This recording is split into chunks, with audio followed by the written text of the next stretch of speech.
Welcome to episode 145 of Real Health Radio. You can find the links talked about as part of this episode at the show notes, which is www.7, so the word all spelled out, SEVEN, health.com/145. Over the last handful of weeks, I've been starting the podcast by mentioning I'm taking on new clients. And client work is the core of my business, and it is the thing I actually enjoy the most. And after working with the clients for the last decade, I feel confident in saying I'm very good at what I do. And when I reflect on the clients I've worked with over the last couple of years, there are a handful of areas that come up the most. One of the biggest is helping women get their periods back, so recovery from hypothalamic amenorrhea. And this is often a result of undereating or overexercising and overexercising, and is almost always coupled with body dissatisfaction or fear of weight gain. So the work with these kinds of clients, as with really all clients, is a mix of understanding physiology and how to support the body, but also being compassionate and understanding psychology and uncovering the whys behind these clients' behavior and really figuring out how they can change this. And I've recently had one client get her period back after it being absent for 20 years, and in the same week had another who had her first period in 10 years.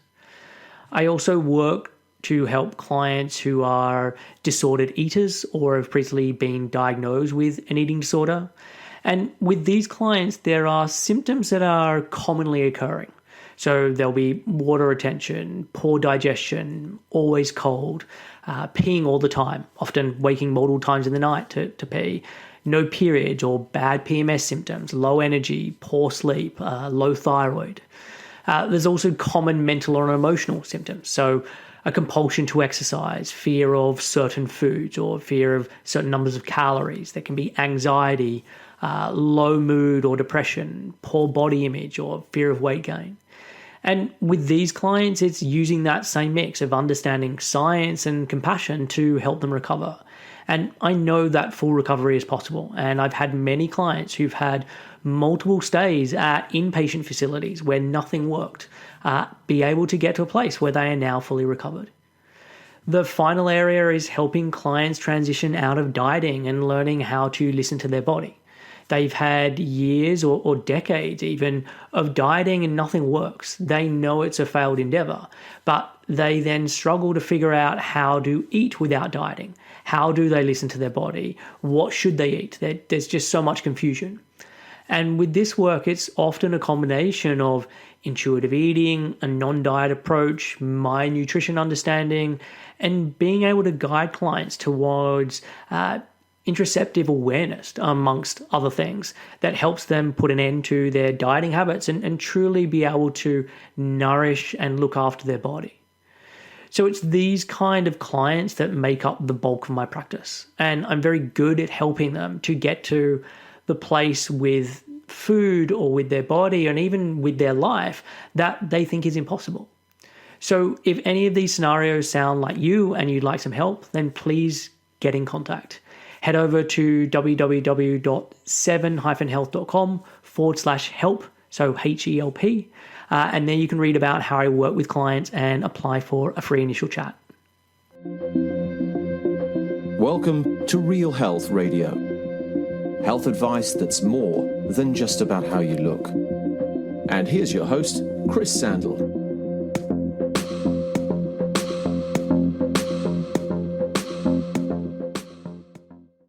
Hey everyone, welcome back to another episode of Real Health Radio.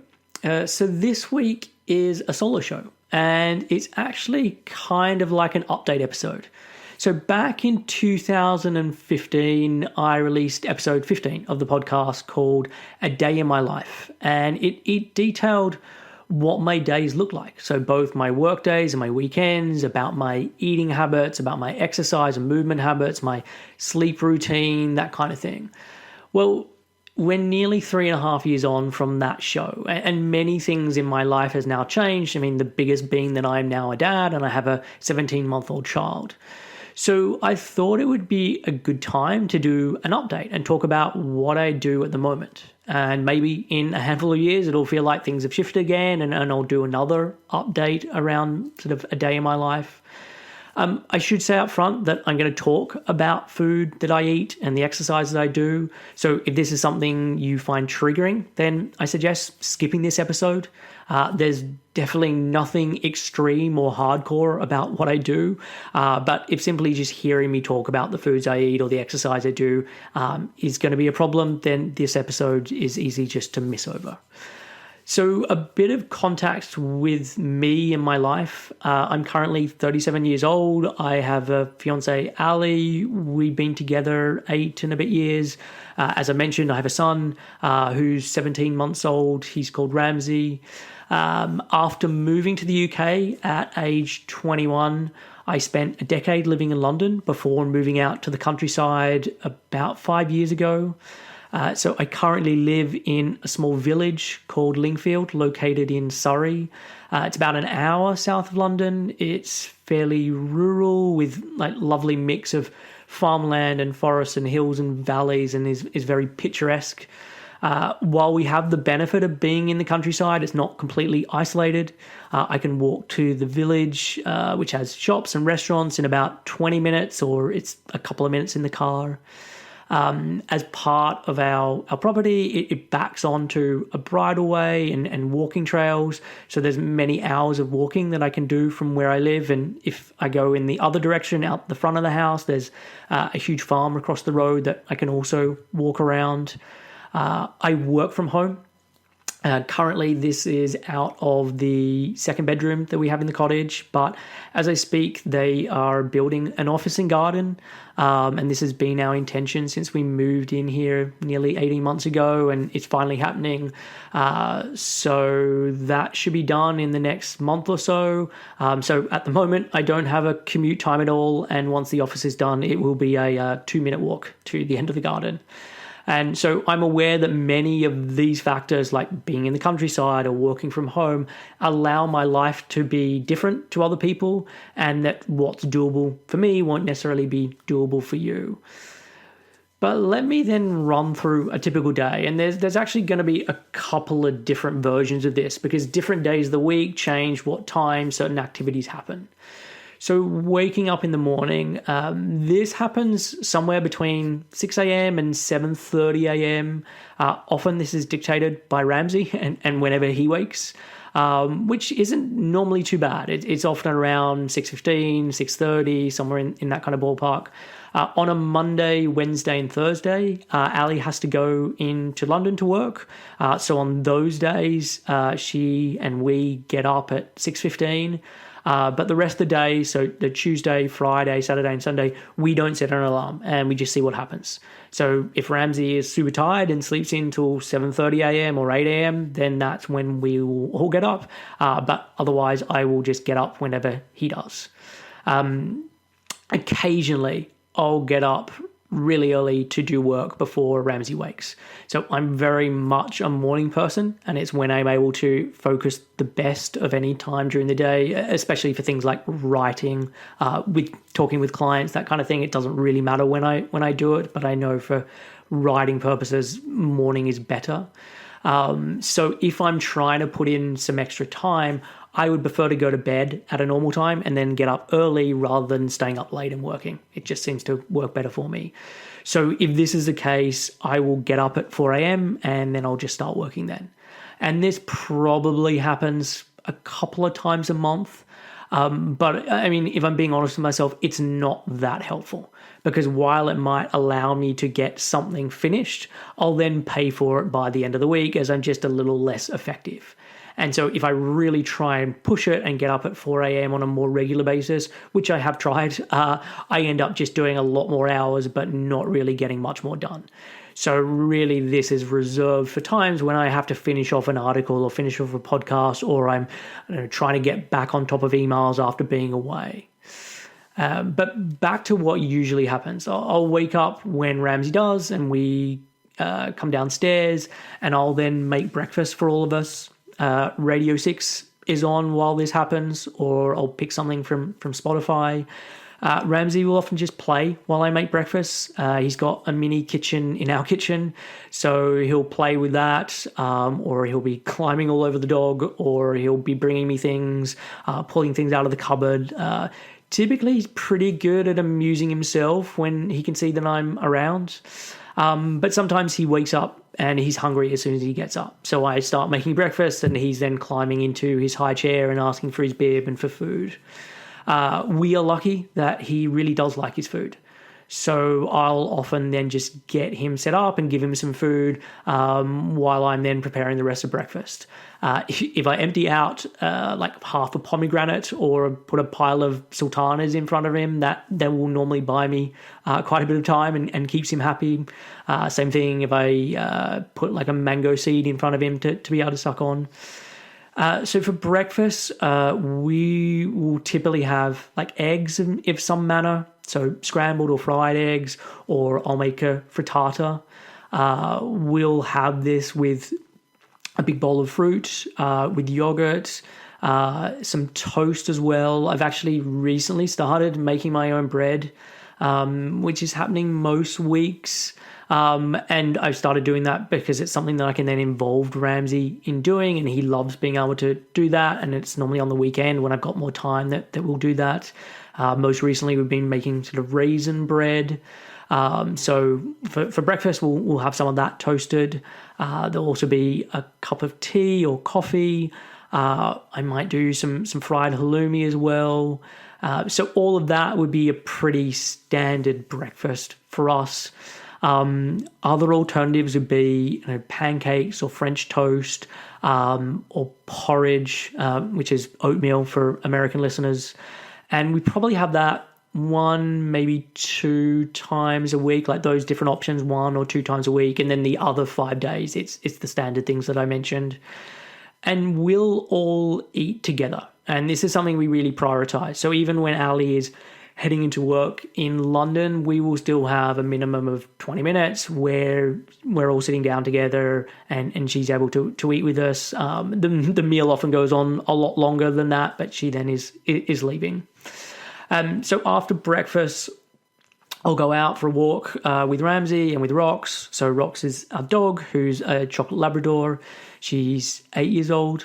And we'll typically go out for about 40 minutes or 50 minutes, which I really love. It is such a nice way to start the day. I'm lucky because of where I live, and so it's a nice outlook while we're walking. But this will happen really rain, hail, or shine. I mean, that is one of the things of having a dog. You need to take them out. And so I know for sure I walk a lot more than I would if I didn't have Rox. So once we then come back from the walk, it really depends on what day of the week it is to what then happens. So we have a childminder or a nanny called Shona that looks after Ramsey 4 days a week. And typically on a Monday and Tuesday, she's here from 9 a.m. to 3:30 p.m. And then on a Wednesday and a Thursday, she's here from 11 a.m. to 6 p.m. So on a Monday and Tuesday after the walk, I won't have that much time before then Shona arrives. So typically I'll just read some books with Ramsey during this time. He loves being read to, and so when one book is over, he goes to the shelf, pulls out another and brings it back over. So we'll do that, or we'll play with some toys, or sometimes he just gets engrossed in what he's doing with playing toys, so I can read a book. But yeah, it's normally us just hanging out. On Wednesday and a Thursday, Shona doesn't arrive till 11 a.m. So we have a lot more time together. And sometimes I'll use this time to go food shopping with Ramsey, or we'll go to the park and play. There's a lot of baby groups around here that are either free or inexpensive. So on a Thursday, I've started going to a group called Bounce and Roll that is at a local gym, and it's in this big room, which I think is usually like 2 or 3 indoor basketball courts. And they set up a couple of bouncy castles there, and then lots of push-along cars and gymnastics equipment. And so Ramsey has a ball, and it gives me a legitimate excuse to go on a bouncy castle, so no complaints at my end. Yeah, it's then at like 9 a.m. on a Monday and a Tuesday and a Friday, or 11 a.m. on a Wednesday and a Thursday that I actually start work. And work has been a huge adjustment since having Ramsey, because previously I could really work as long as I wanted to. Ali would leave for work at 7:30 a.m. and then not get home till around 7 p.m. And I could work as much as I wanted during that time. I could then easily work in the evening time. I could work on weekends if I wanted. So I would say I previously averaged around, 50, 60 hours a week. And now it's probably between 30 and 40 hours. Which, considering I'm still seeing roughly the same amount of clients as before and trying to put out the same amount of articles and podcasts, is much more of a stretch. And it's why I'm often putting out rebroadcast podcast episodes or doing more guest interviews instead of the solo shows, because of the time factor involved. I'm definitely much more cognizant and understanding of the struggles of parents and trying to fit everything in. And it's not like I wasn't before, but I've now lived this and I know it much more through experience. And I will just add that no matter how together I may sound with all of this, it's definitely a messy process. So there's much more blurring of life and work than there used to be. So please don't listen to this podcast and think, oh, that sounds really regimented, or that sounds like he's got it all figured out, because it is really just not the case. So on a Monday and a Tuesday, this is when I do most of my writing. In an ideal world, this is the first thing that I do when I start work. As I said earlier on, I'm much more of a morning person. I actually struggle to write if I don't start early in the morning. So I can write all day, but only if I've started in the morning time. If I try and write an article or try and put together content for a podcast and do that writing from, at 2 p.m., it just doesn't happen. I just really struggle with it. So typically, to start my day, I will put together a list of what I need to get done that day. And often this will be 7 or 8 things, but I know I'll never get to all of them. So I then put them in order and just start with the most important thing. And once that's done, I then move on to the next thing. And realistically, I'll only get 3, maybe 4 things done. But by starting with whatever is most pressing, it means that I'm achieving the more important pieces of work, which often is the writing or the creative tasks or the work that goes on in the business behind the scenes. I will always work with music on. Obviously, this isn't the case like when I'm recording a podcast or when I'm speaking to clients, but apart from those exceptions, I'm always having something playing in the background. I've been a long-time user of Spotify. The Discover Weekly playlist on Spotify gets a lot of airtime for me. It alerts me to new artists or bands or soundtracks or whatever that I then start listening to the full albums, or I go back to people's back catalogs, etc. I use SoundCloud a lot for music as well, like typically more electronic music. The Innovisions roster gets a lot of play, so Dixon and Arm and Yop Yopsy, different Resident Advisor podcast. But yeah, it's rare that I'm working in silence. I check emails daily, but I do this at a specific point in the day, so I don't have emails open all the time. Typically in the morning while making breakfast, I'll go into my emails for a minute or so, and really it is that short, just to make sure that there's nothing absolutely like critical, emergency, important. And then I come out and I know that I don't need to deal with it until later on. So then at some point during the day, I'll set aside some time and I'll then go through emails. And this means I spend a lot less time in emails than I used to. It also means lots of emails never get responded to. This obviously isn't the case for clients, but for emails from people getting in touch or asking questions, a lot of them either have a very long delay before they get responded to or never get responded to at all. And this sucks because if someone has taken the time to write, I'd love to be able to get back to them. But I'm at a stage that there's just not enough time and there's too many emails and there's just too much other work. So if I get back to all emails, there'd be less podcasts or less articles or less time for me to be learning more to better help clients. So I had to make the decision that this is how I now work. So this isn't to say don't send me an email, because you can, but just be aware, like if you do and I don't get back to you, it's not personal. I'm simply inundated with too much to do and too little time. So back on like Mondays and Tuesdays, it's on these days typically that I'll edit the podcast for the week and I'll get this then set up in Dropbox. I have an intern called Drew that helps me out. And so I put everything in Dropbox and then she sorts it out for me. I'll have lunch around, I don't know, 12 p.m. or 1 p.m. Sometimes I'll have a snack in the morning, but not always. So maybe it'll be some fruit and cheese, or cheese and crackers, or toast with peanut butter. But I'm often pretty good to just go through until lunchtime.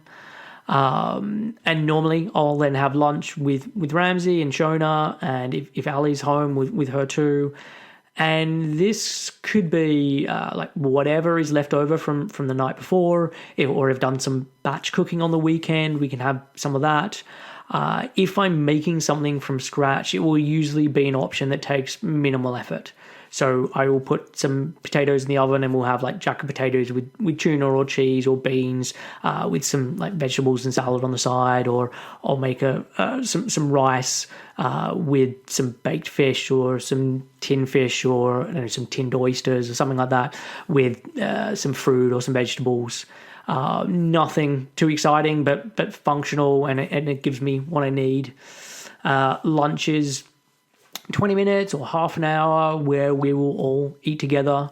And it really is one of the benefits of working from home that I do get to spend so much time with Ramsey. And considering the work that I do with so many clients is around their relationship with food, I think Ramsey is learning many valuable lessons simply by getting to eat meals with us in a relaxed environment, and for us to be prioritizing that. There might be other life stuff that needs sorting out, which is often the case. And so this will happen during the daytime, often after lunch. So, for example, I'm currently having my site and branding redone. So I'll often talk to the guys doing this on a Monday or a Tuesday. Or if I need to go and get my eyes checked or go to the post office or something similar, it will then happen here. So on a Monday and Tuesday, as I said before, Shona finishes at 3:30 p.m. On Monday, Ali doesn't get home until 6 p.m. So it's Ramsey and I again. So we'll typically have a snack first. Ramsey loves fruit, so this features pretty heavily. Some oatcakes, some avocado, some cheese, that kind of thing. And then we'll take rocks for another walk, or we'll just play outside, or we'll read some books or play indoors. And then I will make dinner, and this could be a whole host of things. None of us, so Ali, Ramsey, and myself, none of us have any dietary exclusions. And so dinner can be really anything. It could be sort of the meat and fish end of the spectrum, or it could be vegetarian and be sort of beans or lentils or cheese-based. Dinner is always a fairly substantial and hearty meal. But that could, again, it could be lots of different things. It could be like a beef stew or a roast chicken, through to, I don't know, tomato risotto or a butternut squash lasagna, something like that. And since the start of the year, I've wanted to do more recipes and expand my cooking. And I have all these recipe books, and simply they'd been gathering dust. When I was back home in Sydney at Christmas time, I stayed with my parents, and they have started using HelloFresh. So it's a meal delivery service where they send you all the ingredients and they give you the recipe. So while I was staying with my folks, I made a number of these recipes, and they were very nice. And when I came back, I was thinking about starting to use them, but I decided I wanted to pick the recipes myself and actually make use of all the recipe books that I already have. And I feel very confident and comfortable in the kitchen. So was kind of just happy to do it that way. And so I've typically been making 2 or 3 new recipes a week. So far, they've mostly come out of Nigel Slater's Kitchen Diaries, Volume 1, and Pixie Turner's The Wellness Rebel. Both of these books come highly recommended. I haven't had anything out of either of them that hasn't been lovely. Pixie, I've had on the show before, and she really has put together a great collection of recipes, as well as the information that goes alongside them. Sometimes these are made during the week, and sometimes I'll spend a couple of hours on a Sunday making some meals that then we can have during the week. I probably make a pot of soup every other week, and so this will be part of like some lunches or dinners or snacks. But I don't want to give the impression that all our food is made from scratch, because that is not true. In the freezer, we have fish fingers, we have oven pizzas. Our butcher does lovely meat pies, so we'll often have some of these in the fridge. I'm not adverse to a ready meal. The Charlie Bingham range from Waitrose is delicious. On Fridays, there's a pizza van in the village, so we'll often have that for dinner. So once Ramsey's gone to bed, Ali and I will have pizza. We go to the pub or a cafe on the weekends, some of the time for lunch. So while a lot of the food is home cooked and made from scratch, this isn't always the case. So I just want to make sure that, I'm not setting up some unrealistic picture of our eating. Dinner will sometimes include some wine. Ali and I will tend to get through a bottle of wine together over a week. So we might open that on a Friday night, and we'll have a small glass each on a Friday, on a Saturday, on a Sunday, and then finish off whatever is remaining on a Monday. But really, that's the extent to my normal drinking. If it's a wedding or someone's birthday party, then it will be more than this, and it's a different story. But yeah, these days I'm not much of a drinker. So back to dinner. So dinner with Ramsey, if I'm having dinner with Ramsey, is 5:30 p.m. So some of the time I'll eat with him. I'll probably say a lot of the time I'll eat with him. Or I'll have a snack while he's having dinner, and then I'll have dinner later with Ali. After dinner, Ali will normally take over with sort of bed and bath time, and I'll go back and do a bit of work. So getting back to emails or whatever was on my to-do list, or maybe I'll do some reading. And then in the evening on a Monday or a Tuesday, Ali and I will then hang out with whatever time is left. And maybe this is doing life admin stuff. Maybe it's watching something on Netflix or Amazon Prime or the iPlayer, or we'll chat or we'll read books. We'll normally have like a herbal tea, and maybe something to eat during this time. So it could be some chocolate or some toast or some fruits, or it could be something more substantial. It just depends on what I had for dinner and at what time I ate dinner. I know intermittent fasting or time-restricted eating is in vogue right now, but this isn't something I follow. And so if I'm hungry after dinner in the evening, then I'm going to have something to eat. Now, if it's a Wednesday or a Thursday, these are my client days. So I set my week up. So I have 2 days a week where I'll see all the clients, and then the rest of the time I'm doing everything else that goes into running the business and creating content, etc. And the reason Shona starts at 11 a.m. on Wednesdays or Thursdays is for the last intake of clients. The vast majority of them were in the US and in Canada. And this meant from a time zone perspective, most people weren't awake until later in the day. And that's now going to change because I've got clients in places like Singapore that then want to be speaking first thing in the morning, which is their evening time.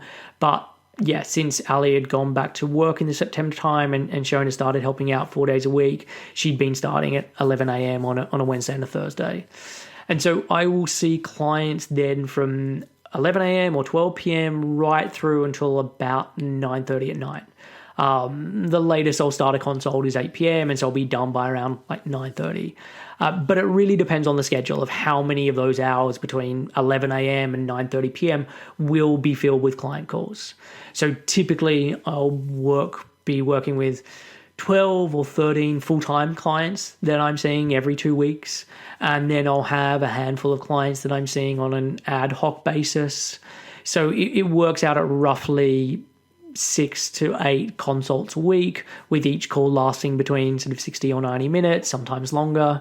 But for each call, there's a lot of prep that I'll do as well. So this includes going through food logs, going through writing exercises that clients have done. I'll go back through their forms and my notes. If they've had any blood tests done, I'll go through this as well. So for each call, there's probably an hour or so of prep that I'll do. And so client work and everything that really goes into those client calls is pretty much all they do on a Wednesday and a Thursday. If I have some time, I might get back to some emails. Sometimes I may be behind with getting the podcast ready for the week, so I might be finishing that off on a Wednesday or the Wednesday night after I've done with clients, but that's kind of it. Friday is then similar to Monday and Tuesday, although because it's the end of the week, I don't often do much writing. It's normally the day that I get back to all the clients I've had during the week with what we've discussed. I'll get back to other emails that have been outstanding. I might do a bit of planning for the blog or for podcasts. I might book in calls and have calls there to catch up with people, so other practitioners or past guests from the show that I have an ongoing relationship with, so we might have a catch-up call on a Friday. But yeah, Fridays is probably a little bit of a lighter day and I might finish up a little earlier. So going to sleep, I mean, bedtime is typically between about 9 p.m. and 10:30 p.m. So like Sunday, Monday, Tuesday, it tends to be closer to like 9 or 9:30 p.m. And then Wednesday, Thursday, depending on clients, it's probably around 10. And then on Friday and Saturday, maybe it's 10 or 10:30. So at the low end of things, I'm getting around 7.5 hours sleep. And then at the higher end of things, I'm getting about 10 hours sleep. And I really feel best getting probably somewhere about 9 hours, somewhere in that ballpark. And it's probably averaging out that's the general range over the week. And look, thankfully, as Ramsey's now 17 months, sleep is better most of the time. At the moment, he currently has conjunctivitis, so sleep hasn't been so good. But on the whole, he goes down 7 p.m., 7:30 p.m. and sleeps through until sort of 6-ish, or sometimes a bit later. And he will wake at certain points of the night, but he then settles quickly. So on the sleep front, he's doing well, which means we're doing well. So that's a pretty good overview of what my days look like. What else? On the exercise front. So I've mentioned the walking that I do during the weekdays. Weekends, I tend to do walking as well and tend to do more because I have the time. So this will also be often where I'll drive somewhere in the car to go for longer walks where I might be out for a couple of hours.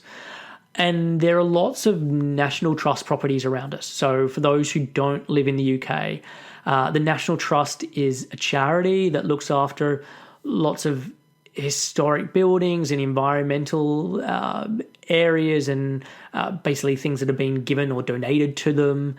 They're one of the biggest landowners in the UK, and they then maintain the upkeep of the buildings and the land. So it's then open to the public and you can be a member. So it's these like stately manors and homes that are then surrounded by tens or hundreds of acres of gardens and lands that you can then walk around. So, for example, not far from where we are, Winston Churchill's old house and grounds are located, and so you can then just go all around that.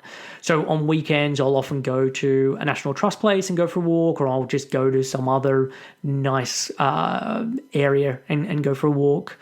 Ali has a horse which is kept about 20 minutes drive from ours, and it's kept on this farm that's attached to this beautiful big manor estate. And so I'll go with her to the horse, and then we'll go off walking together. So me on foot with Ramsey in a sling and her on the horse, or she'll have a lesson and I'll just go walking around while she does this.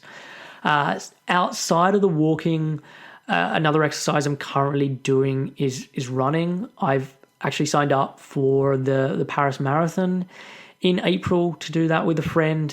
He's recently done his hamstring, so we might be pushing things back and finding an alternative marathon in May or June, but we're just going to see what happens. But the reason I picked running was that until maybe a handful of months ago, walking was really my only form of regular exercise. And while there is nothing wrong with that, I actually really like doing more and feel better when I am doing more. But just with my schedule, with looking after Ramsey, with being a new parent, exercise had disappeared from my life. And so I wanted to find something that would be easy for me to get back into, where I get used to carving out time during the week to exercise. And then later on, I can switch up the running for other activities and really broaden out what I do. And running was perfect for me because it's something I've always found very easy to do.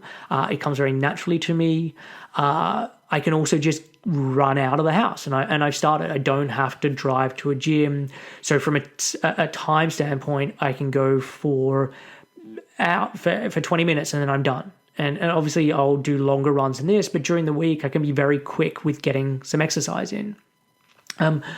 I've also done many marathons before, so it doesn't feel like a big deal for me to do one, but at the same time, it gives me something to work towards and helps with exercise consistency, which is really the whole point. I'm really seeing the marathon and the training I'm doing as a way to jumpstart me getting back into doing other exercise. I'm also seeing Ramsey helping me to do this. I'm looking forward to being able to go to the local rock climbing wall with him, given his love of climbing on everything in the house. That shouldn't be too far off.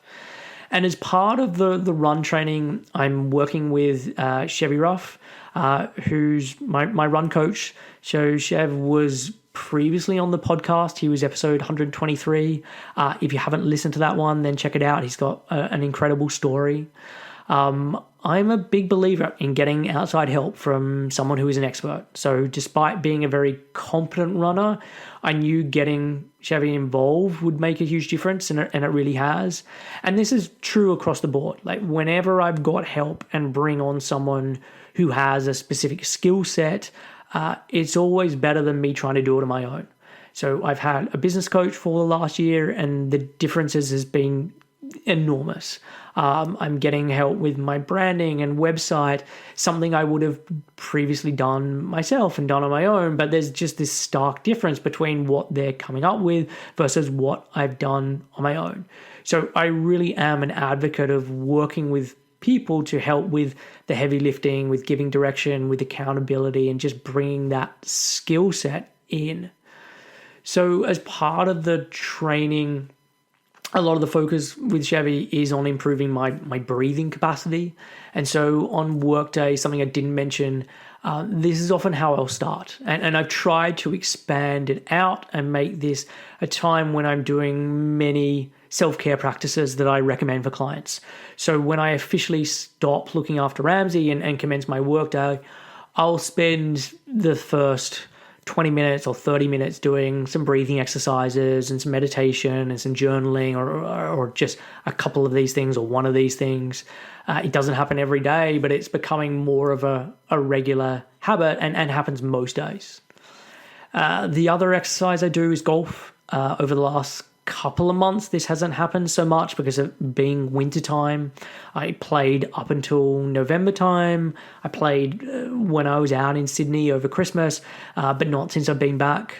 It's finally getting a little warmer and the days are getting longer, so I will be back out playing regularly soon. Ideally, this would be once or maybe twice a week, but it's not a quick sport, and so we'll just have to see how timings fill out with that. What else? So I mentioned earlier that sometimes I do food shopping with Ramsey in the morning times. Alternatively, I'll go myself on a Monday evening, or I'll go over the weekend. We also do shopping online as well. And it really is a mixture of places that we'll get the food from. So living in the countryside, we are very lucky that there's great independent farm shops and butchers, specifically Nick the Butcher in Hartfield and Tablehurst Farm in Forest Row are two places we go a lot. And this is typically where we'll get our meat from. We also shop at Waitrose, which for those outside of the UK is a UK supermarket at the sort of higher end of things. It's got an incredible selection, which is mostly why we shop there. I also shop at Aldi, so at the other end of the price spectrum. For fish, we actually have a company that comes to us with everything already frozen. So every 2 or 3 months, the guy will knock on the door and we'll then just stock up on our fish. In terms of supplements, I don't take anything. In the past, I've tried many different things, but I've just never noticed much of a difference. So it just didn't seem like a good use of money. But this is just for me. Like, I don't believe this is true for everyone. I'm not against supplements. The only thing I do take, which might be considered a supplement, is gelatin powder. So I use the Great Lakes brand. I'll have this when I'm having a coffee or a tea or a herbal tea. So I'll probably have a couple of tablespoons a day. But there'll be times when I completely forget and I'm not having any of it. So I think that is about it. I mean, my life is definitely that of someone who is in their mid to late 30s. I'm no longer having late nights or partying. My life revolves around work and family more than anything else. And that's not a negative thing. I genuinely enjoy my life and how I get to spend my time. I love working with clients and feel very confident and comfortable in my ability to help people. I love getting to write and put together podcasts like this, and so to be able to call all of this my job, I feel very lucky. I equally feel very lucky to have the relationship that I have with Ali, and I love spending time with her. Same with Ramsey. As much as it's an adjustment becoming a parent, it fills me with such just joy and love to get to play with him and seeing how he's learning and growing at this incredible rate. So yes, I feel very, very blessed. So that is it for this week's episode. I hope you found it useful or interesting to hear how I spend my days. As I said at the top of the show, I'm taking on clients. If any of that resonated with you, then please get in contact. It's www.7-health.com/help. I will be back next week with another guest interview and one that I'm really excited about. So until then, look after yourself and I will catch up with you next Thursday. Thanks for listening to Real Health Radio. If you are interested in more details, you can find them at the 7 Health website. That's www.7-health.com.